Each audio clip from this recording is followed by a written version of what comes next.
It's Sunday morning.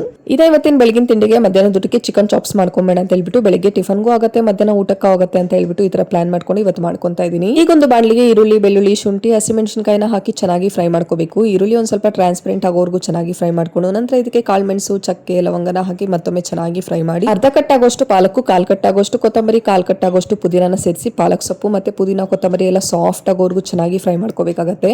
ಈ ತರ ಎಲ್ಲಾನು ಕೂಡ ಚೆನ್ನಾಗಿ ಫ್ರೈ ಮಾಡ್ಕೊಂಡಿದ್ದಾದ್ಮೇಲೆ ನಂತರ ಇದಕ್ಕೆ ಗಸಗಸೆ, ಸ್ವಲ್ಪ ಕಡಲೆಪಪ್ಪು ಹಾಗೆ ಸ್ವಲ್ಪ ಕಾಯಿನ ಕೂಡ ಸೇರಿಸ್ಕೊಂಡು ಅದನ್ನ ಗ್ರೈಂಡ್ ಮಾಡ್ಕೊಂಡ್ ಬರ್ಬೇಕು. ಗ್ರೈಂಡ್ ಮಾಡ್ಕೊಂಡ್ ಬರ್ಬೇಕಾದ್ರೆ ಸ್ವಲ್ಪ ನೀರನ್ನ ಸೇರಿಸ್ಕೊಂಡು ಫುಲ್ ಸಾಫ್ಟ್ ಆಗಿ ಗ್ರೈಂಡ್ ಮಾಡ್ಕೊಂಡ್ ಬರ್ಬೇಕಾಗುತ್ತೆ. ಈಗ ಒಂದು ಕುಕ್ಕರ್ಗೆ ಸ್ವಲ್ಪ ಜಾಸ್ತಿನ ಎಣ್ಣೆ ಸೇರಿಸ್ಕೊಂಡು ಎಣ್ಣೆ ಚೆನ್ನಾಗಿ ಕಾದ ನಂತರ ತೊಳೆದಿಟ್ಕೊಂಡಿರುವಂತ ಚಿಕನ್ ಹಾಗೆ ಸ್ವಲ್ಪ ರುಚಿಗೆ ತಕ್ಕಂತೆ ಉಪ್ಪು, ಸ್ವಲ್ಪ ಅರಿಶಿನ ಸೇರಿಸಿ ಅದನ್ನ ಚೆನ್ನಾಗಿ ಫ್ರೈ ಮಾಡ್ಕೋಬೇಕು. ಅದರಲ್ಲಿ ನೀರೆಲ್ಲ ಬಿಟ್ಕೊಳ್ಳೋವರೆಗೂ ಅದನ್ನ ಚೆನ್ನಾಗಿ ಫ್ರೈ ಮಾಡ್ಕೊಂಡಿದ್ದಾದ್ಮೇಲೆ ಈಗ ರುಬ್ಬಿಟ್ಕೊಂಡಿರುವಂತ ಮಸಾಲೆನ ಹಾಕ್ಬಿಟ್ಟು ಮಸಾಲೆ ಒಂದ್ ಸ್ವಲ್ಪ ಚೆನ್ನಾಗಿ ಫ್ರೈ ಆಗೋವರೆಗೂ ಚೆನ್ನಾಗಿ ಫ್ರೈ ಮಾಡ್ಕೊಂಡು ನೋಡ್ಕೊಂಡು ನಮ್ಗೆ ಎಷ್ಟು ಬೇಕೋ ಅಷ್ಟು ನೀರನ್ನ ಸೇರಿಸ್ಕೋಬೇಕಾಗತ್ತೆ. ನಾನಿಲ್ಲಿ 2 ಟೈಮ್ಗೆ ಮಾಡ್ಕೊಂತಾ ಇರೋದ್ರಿಂದ ಒಂದ್ ಸ್ವಲ್ಪ ನೀರ್ ಜಾಸ್ತಿನೇ ಸೇರಿಸ್ಕೊಂತಾ ಇದೀನಿ. ನೀವೇನಾದ್ರೂ 1 ಟೈಮ್ಗೆ ಮಾಡ್ಕೊಳ್ಳೋ ಹಾಗಿದ್ರೆ ನೀರು ಒಂದ್ ಸ್ವಲ್ಪ ಕಡಿಮೆನೆ ಸೇರಿಸ್ಕೊಳ್ಳಿ, ಇನ್ನು ಟೇಸ್ಟ್ ಅಂತೂ ಸಖತ್ತಾಗಿ ಬರುತ್ತೆ. ರುಚಿಗೆ ತಕ್ಕಂತೆ ಉಪ್ಪನ್ನ ಕೂಡ ಸೇರಿಸ್ಕೊಂಡು ಕುಕ್ಕರ್ ಲಿಡ್ನ ಕ್ಲೋಸ್ ಮಾಡಿ ಒಂದು 3 ವಿಷಲ್ ಕೂಗಿಸ್ಕೊಂಡ್ಬಿಟ್ರೆ ಸಾಕು. ಚಿಕನ್ ಚಾಪ್ಸ್ ತುಂಬಾ ಚೆನ್ನಾಗಿ ರೆಡಿ ಆಗಿರುತ್ತೆ. ಇನ್ನು ಈ ಕಡೆ ದೋಸೆ ಬ್ಯಾಟರ್ನ ಕೂಡ ರೆಡಿ ಮಾಡಿ ಇಟ್ಕೊಂಬೇಡ ಅಂತ ಹೇಳ್ಬಿಟ್ಟು ಬ್ಯಾಟರ್ನ ಕೂಡ ರೆಡಿ ಮಾಡ್ಕೊಂಡು ದೋಸೆನ ಬಿಟ್ಕೊಂತಾ ಇದೀನಿ. ಹಾಗೆ ಸುಮಾರಷ್ಟು ಜನ ನಂಗೆ ದೋಸೆ ಬ್ಯಾಟರ್ನ ಹೇಗೆ ಪ್ರಿಪೇರ್ ಮಾಡ್ಕೊಂತೀರಾ ಅಂತ ಹೇಳ್ಬಿಟ್ಟು ನಂಗೆ ವಿಡಿಯೋದಲ್ಲಿ ತಿಳಿಸಿ ಅಂತ ಹೇಳಿದ್ರೆ ನೆಕ್ಸ್ಟ್ ವಿಡಿಯೋದಲ್ಲಿ ನಾನು ಆದಷ್ಟು ಶೇರ್ ಮಾಡ್ಕೊಂತೀನಿ. ಹಾಗೆ ದೋಸೆ ಅಂತೂ ತುಂಬಾ ಕ್ರಿಸ್ಪಿಯಾಗಿ ಆಗಿತ್ತು ಅಂಡ್ ಚಿಕನ್ ಚಾಪ್ಸ್ ಅಂತೂ ನಿಜವಾಗ್ಲೂ ತುಂಬಾನೇ ಚೆನ್ನಾಗಿತ್ತು. ಅದರಲ್ಲೂ ಪಾಲಕ್ ಹಾಕಿರ್ತೀವಲ್ವಾ, ಟೇಸ್ಟ್ ಅಂತೂ ಅಲ್ಟಿಮೇಟ್ ಇರುತ್ತೆ.